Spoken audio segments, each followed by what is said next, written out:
नमस्कार। आज हम बात करेंगे रागांग वर्गीकरण की। इससे पहले हमने थाट राग वर्गीकरण, मेल वर्गीकरण और भी अन्य कई प्रकार के वर्गीकरण के बारे में बात की है, रसों के आधार पर, समय के आधार पर। आज हम बात करेंगे रागांग वर्गीकरण के बारे में। रागांग वर्गीकरण जो पद्धति है वो आधुनिक समय की देन है। इसके जनक पंडित नारायण मोरेश्वर खरे जी को माना जाता है। रागांग का अर्थ क्या होता है ज़रा वो समझ लीजिए एक बार। ऐसा स्वर समूह जो किसी राग को विशेषता प्रदान करता है या उस राग का मुख्य अंग होता है। जैसे भैरव राग ले लीजिए। भैरव राग में ऋषभ और धैवत जो आंदोलित लगते हैं वो उस राग का अंग है, भैरव का अंग है। ऋषभ और धैवत, आंदोलित ऋषभ और धैवत भैरव राग का अंग है। अब इस तरह का ऋषभ और धैवत जिस जिस राग में लगेगा वो भैरव अंग उसमें भी समावेश हो जाएगा, ठीक है। और इसी तरह से देखिए हर राग इन्होंने 30 रागांग बताए हैं। वो 30 रागांग जो इन्होंने बताए हैं मुख्य, तो जैसे जोड़ राग जो बनते हैं वो इसी तरह से बनते हैं कि किसी एक राग का अंग और किसी दूसरे राग का अंग लेकर कोई तीसरा राग बनाया जाता है, ठीक है। तो वो एक अलग चर्चा है, उसे फिर कभी करेंगे। अभी हम समझते हैं रागांग क्या है। तो देखिए जैसे अभी भैरव अंग की बात अब आ रही है। अब आपको कैसे समझ आएगा कि कोमल, ऋषभ और धैवत किस तरह आंदोलित होते हैं, तो मैं आपको थोड़ा सा बता देती हूँ। अगर सा रे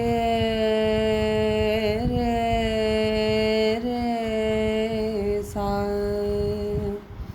ठीक है। ग म धा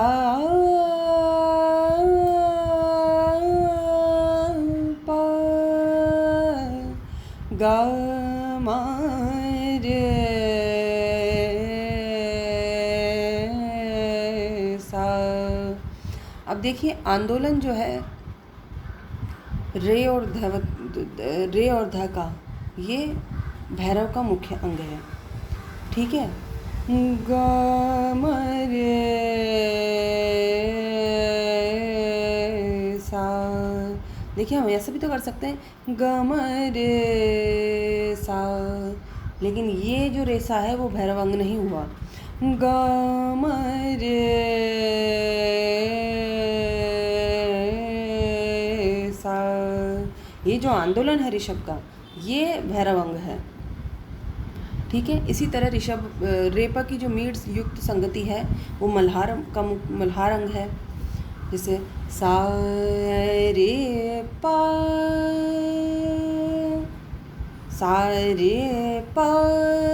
म रे पा, ये है मल्हार का मुख्य अंग जो कि मल्हार का रागांग हुआ, ठीक है। तो जिन रागों में रेपा की मेड़ की संगति होती है उसे मल्हार अंग का माना जाता है। जहाँ ऋषभ धैवत आंदोलित भैरव अंग से प्रयुक्त होते हैं उन्हें भैरव अंग का राग कहा जा सकता है। अब देखिए ये रागांग का जो एक कल्पना है या परिकल्पना है, ये थी तो हमेशा से ही संगीत में, पर नारायण मोरेश्वर खरे जी ने इसे सैद्धांतिक और वैज्ञानिक रूप से प्रमाणित किया और उसे स्थापित किया है कि हर राग का अपना गाने का एक अलग तरीका होता है। स्वर तो वही 7 हैं, 5 स्वर कोमल मिला के 12 स्वर होते हैं, तो स्वर तो वही सीमित संख्या में है, लेकिन उनके लगाव से ही अलग अलग रागें उनका निर्माण होता है। उनका भाव है, उनका जो लगाव है उसी से रागें अलग अलग हो जाती हैं। एक ही ग म रेसा है वो कानड़ा में भी लगता है, वही ग म रेसा है वो भैरव में भी है, वही ग म रेसा है वो कामोद में भी है, लेकिन हर ग म रेसा का लगाव जो है, स्वर जो लगा है वो बदल जाते हैं और उससे उसका असर अलग हो जाता है।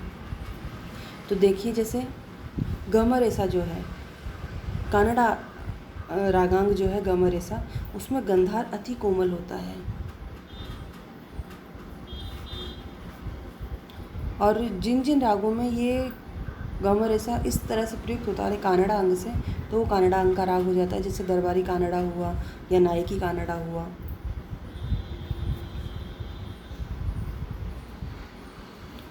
तो ये 30 रागांग कौन कौन से हैं इसके बारे में मैं आपको बता देती हूँ।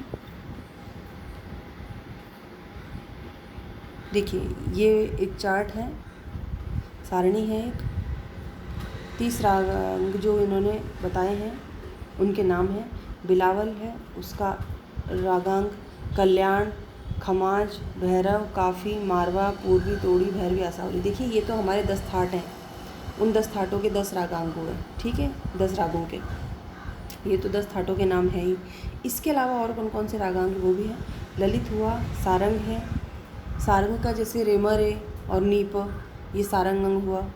भीमपलासी, पीलू, सोरठ, विभास, श्री, नट, केदार, बागेश्वरी, कानड़ा, शंकरा, हिंडोल, मल्हार, भूपाली, कामोद, आसा, बिहाग, दुर्गा, भटियार। तो ये 30 रागांग इन्होंने बताए।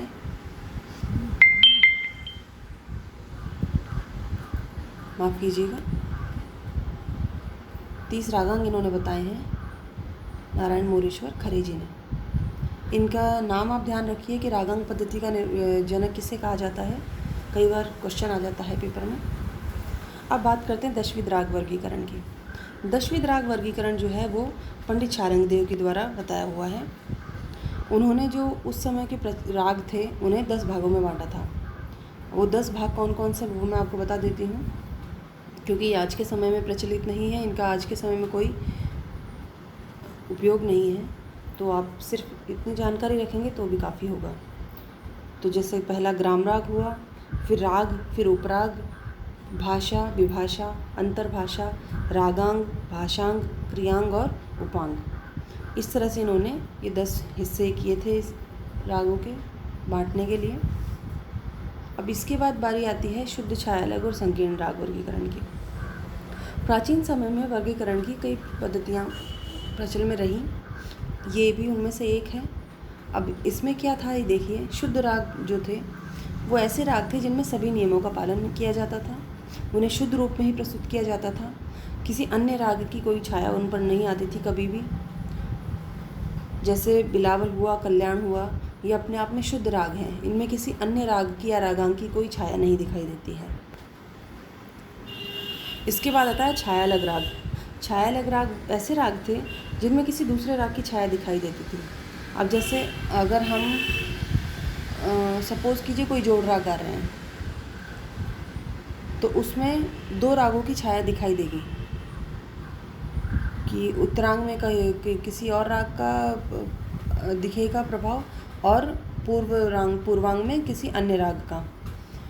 जैसे समझ लीजिए अहिर भैरव को ले लेते हैं। अहिर भैरव में पूर्वांग में बागेश्वरी और खमाज का असर दिखाई देता है और उत्तरांग में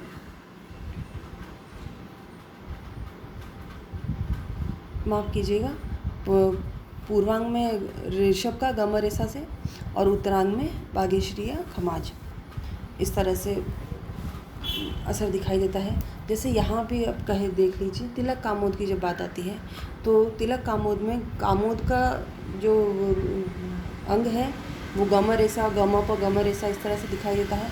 तिलक जो है वो उत्तरांग में दिखती है। इसी तरह से फिर बात आती है संकीर्ण रागों की। अब संकीर्ण राग ऐसे राग हैं जिनमें कई सारे रागों का समावेश होता है, जिनमें कई रागों की छाया दिखाई देती है। ऐसे राग हैं जैसे पीलू हुआ, भैरवी हुआ, इसके अलावा नंद हुआ। ये सभी जो रागे हैं वो संकीर्ण प्रकृति की रागे हैं। इनमें एक राग में विभिन्न रागों की छाया नज़र आती है। तो इस तरह से ये हुआ शुद्ध छायालग संकीर्ण वर्गीकरण। तो वर्गीकरण का जो हमारा टॉपिक था वो आज समाप्त होता है। अगले लेक्चर में किसी और टॉपिक के साथ में फिर से मिलेंगे। धन्यवाद।